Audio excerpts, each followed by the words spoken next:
子育てのストレスから妻は自由に遊べる時間が欲しいと言った。彼は快くそれを受け入れて妻に自由な時間を作るために努力するのだが、しばらくして妻は夜中まで帰らないことが増える。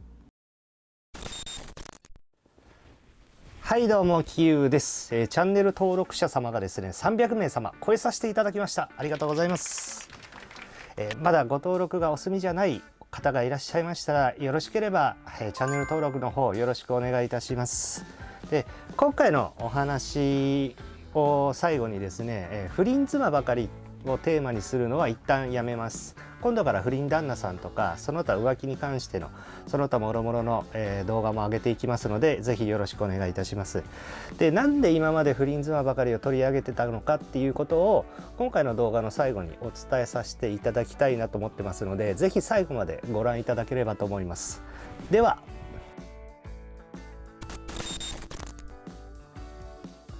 依頼者さんは40代男性でフリーランスの一人社長で、浮気調査の対象者は依頼者の奥さんで30代半ばの専業主婦です。お子さんは2人いて小学生ですね。4人家族でタワーマンション、大きなタワーマンションに住まれていましたね。依頼者さんが浮気調査をする理由なんですけど、半年ぐらい前からですね、奥さんは子育てに対するストレスがね少し強くなって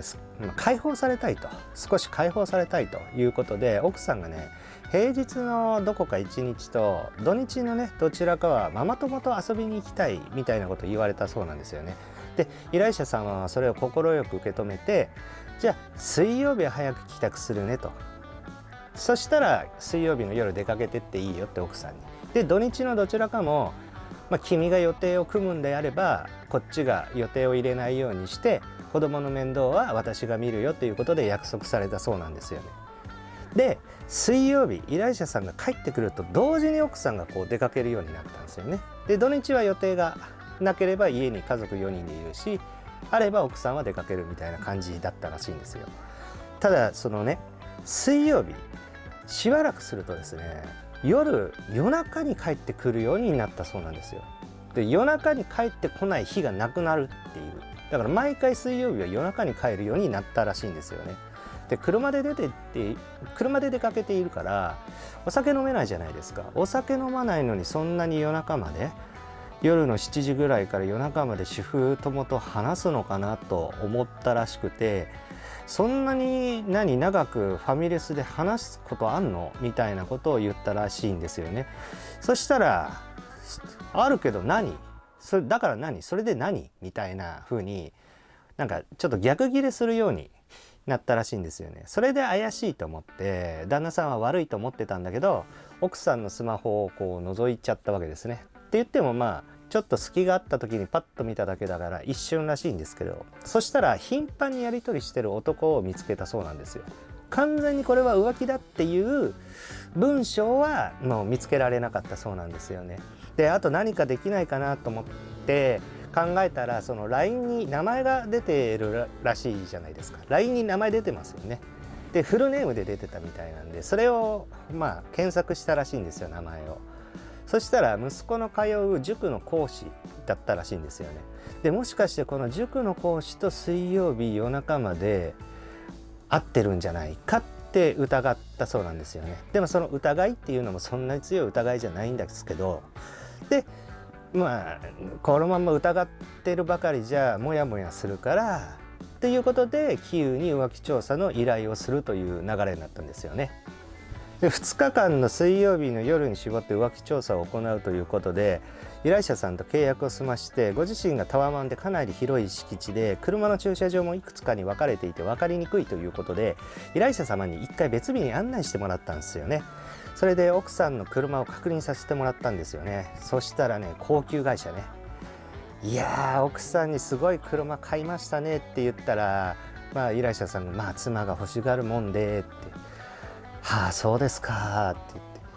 こんな高級会社買ってね、もし浮気でもされてたらたまんないなって思ったんですけどね。で、その会話を最後にその日は依頼者様と別れて、で調査当日ですね、調査員2名で車で待機してて、依頼者様が帰ってきた時に奥さんが出るっていうことだったんで、依頼者様が帰る前にですね、こちらに先に連絡くれるように言ってたんですよね。でそして、依頼者様から、連絡が来たんですよね、メールで。あと10分後ぐらいに帰りますと。でその連絡を受けて、奥様が止めてある駐車場の前にこう車を移動させたんですね、こっちは。で奥さんが出てきたんです。20分後ぐらいかな、出てきて、でこちらはね、子供の通っている塾の住所をカーナビにセットしてるんですよ。それで尾行すると奥さんが塾の方向に行くのか分かりやすいのでね。でそれで尾行を開始したら、この奥さんも飛ばす、すっごい飛ばす。自宅を出てすぐ広い道路で信号がしばらくないんですけど、90キロぐらいは出してましたかね。一般道なんで60キロ制限なんですよね。そこを90キロぐらいでブワーっと行きます。ここで浮気をする人の特徴、運転が荒いね。車とか、自転車などね、本当に荒い。だから結婚する前にね、車の運転だったり自転車の運転はね、よくチェックするといいと思います。で話戻しますね。でこっちもだからその浮気する人って運転が荒いんで、その90キロぐらい一般道で出されても狭い道じゃなければ行っちゃいますね、こっちもバーッと。でこの奥さん、ちょっと前にもう荒い運転の奥さん紹介したんですけど、その人よりかはマシです。その人の動画はこちらなんですけど、概要欄にも貼っときますんで、興味ある方は見てください。で、尾行すること10分ですね。塾の目の前をちょっと通り過ぎてですね、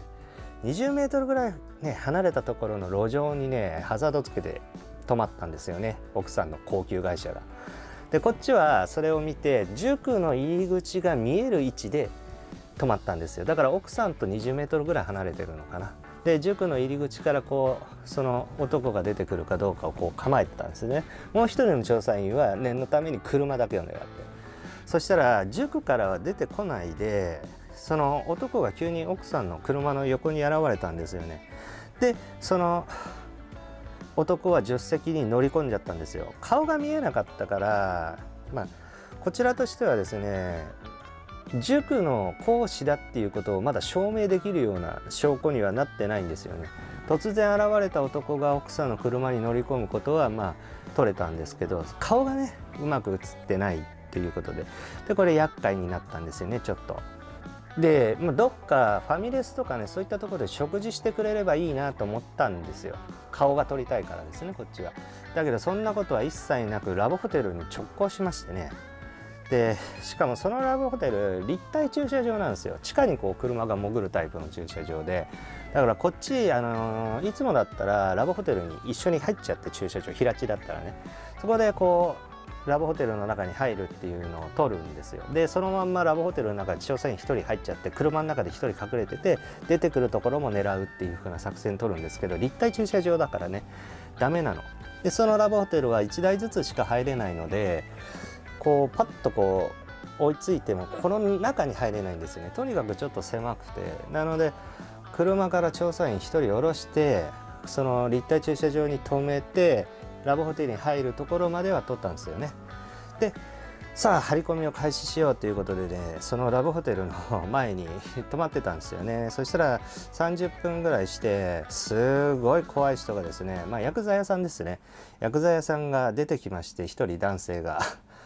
で僕らの車はゴンゴンとやるわけですよ。コンコンじゃないですよ、ゴンゴンってやるわけですよ。で窓をこう恐る恐る開けると、てめえうちの事務所の前にいつまで止めてんだこの野郎、今すぐどかせおらーとか言われちゃって、そこ以外ね、そのラブホテルから出てくる瞬間を撮れる位置がなかったんですよね、とりあえず。だからすげえ困った。でもここに止まってるのすごい危険じゃないですか。もう命すら危ないんじゃないかっていうぐらい怒鳴られたんで、でまっすぐバーって行ってどっかないかなと思ったら、こうぐるっと回ったらですね、コインパーキングがあって、そのコインパーキングってその一本挟んだ向こうなんですけど、ここの壁がね金網になってたんですよ。だからその金網の穴からカメラがこう覗けてラブホテルが撮れるっていう感じなんですよね。ちょっと分かりにくいんで図を出しときます。でそっからずっと狙ってたんですよね。でそのホテルの休憩がね4時間って書いてあったんで、普通は3時間ぐらいなんですけど、そこは4時間の休憩っていうサービスやってましたね。で4時間後にね車が出てきたんですよ。で4時間後になった時にはもうすでにコインパーキングの料金支払いの場所で1人調査員立たせてたんで、出たって言ったらすぐこう払って、こっちはこう出るところをこう撮ってるんですよね。で取れたって言って車に戻れって言って車で急いで出てって、でラブホテルからこういう風に出ると塾の方向なんですよ。でこっちの駐車場ここにあって、だからこうやって行くのをこうやって折ったんですよね。まあとにかく終えたんですよ。でそのまま尾行してって、そしたら塾の近くの、月決め駐車場で、それも立体なんですよね。明るくて夜でもガードマンさんがいらっしゃるような駐車場で、そこでね、中に入っていった奥さんの高級外車からですね、男が助手席からボンって出てくるところが撮れて、で顔もバッチリ撮れたんですよね。で、これはあれだと、依頼者さんから情報をもらってた塾の講師で間違いないと。でこの塾の講師とかってホームページに顔出ししてますからね。私は信用できる綺麗な人間ですよっていう意味でこう顔出しするじゃないですか。そういう信用業っていうんですか、俗に言う。だからもうバッチリね、その浮気相手がその塾の講師だって簡単に分かったんですよね。でそれでその調査をもう一回繰り返してご報告したんですよね。調査結果が出ましたので報告書にまとめましたので受け取ってくださいと言って、でこの結果にですね、依頼者さんはやっぱりかとショックを受けていたという感じでしたね。ただね、離婚はしないっておっしゃってたんですよ。で男の制裁は弁護士を使うかどうか今検討中だと言われたんで、よかったらこちらで弁護士紹介しましょうかと、言ったんですよね。そしたら実はもう何人かの弁護士に相談してはいると。でそして離婚しない理由をね、その弁護士に相談したことによって離婚しないって判断したらしいんですけど、その理由をね話してくれたんですよ。はい、さてこっからがですね、今回の動画で伝えたかったことですね。なぜ専業主婦の不倫の話ばかり僕が今までしてきたのかになります。あくまでも私の個人的な勉強と弁護士さんなどに見聞きした内容でお話ししますので、この内容が法的に正しいという保証は一切ありません。なのであくまでも参考程度にしてください。まず離婚しない理由として、不倫という罪を犯してもですね、子供の親権は奥さんが取れる可能性が高いんですよ。なぜかというと、どういうふうに考慮されるのかって裁判とかでね、親権争いになった時にその一緒に過ごした時間ですね。だから一緒に家族で会った時間じゃなくて物理的に一緒にいた時間が長い方が子供のためにいいだろうということで考慮されるので、専業主婦に勝てるわけないんですね、その部分で。子供は取れない可能性がある。向こうが不倫してようが何してようがそういうの考慮されないんですよね、日本だとあんまり。でそしてもう一個、これもまた子供が取れないっていう理由ともう一個大きな理由だったんですけど、財産分与ですね。財産分与って基本的には半々なんですよ。特有財産は分けないでその人のものです。特有財産にしては財産はこういったものがあるんですけど、で普通の財産ですね、結婚してから築いた財産は基本的には半分半分になっちゃいます。どんな罪を犯してもね。例外はね、僕は聞いたことないです。不倫した事実があるから財産分与が少なくなるよっていう法律はないので、弁護士さんを使おうが何しようが変わりません。つまり今回の件をあくまでも例としてご説明しますね。例えばマンションが、そのタワーマンションですねが3000万円の価値だった場合で、ローンが1000万円ぐらい残ってると、ローンを引くと2000万じゃないですか。この2000万円を奥さんと半々に分けなきゃいけないんですね。だからマンション、例えばその住んでる家がですね、自分たちの買ったものだとするとどうするかっていうのは4通りあるんですけど、全部説明すると動画が長くなっちゃうんで、今回の場合は売却で考えてください。売却だとそうなるんですよ。でこの2000万円のうちの1000万円1000万円を分けるっていう話になるんですよね。でそこから奥さんに対して不倫の慰謝料を取ったとして、それが200万だとしたら800万を奥さんに渡さなきゃいけないんですね。でもちろん他にもですね、車とかあるじゃないですか。奥さんの車と旦那さんが、依頼者さんが乗ってる車ですね。あと貯金とかあるじゃないですか。そういうのをですね、もろもろやるとですね、1500万円ぐらい支払って離婚ということになるらしいんですよ。要は被害者なのに損したようなことになっちゃうんですよね。だから専業主婦さんと不倫を、専業主婦と結婚してるのが別にそんなの全然いいんですけど、専業主婦さんに浮気されて離婚しようと思った時に非常に損した気分になるというか、まあ地獄ですよね。だって向こうはもう好きじゃない旦那さんと別れられる上に早めの財産分与ができるということになっちゃうんですよ。だからその何千万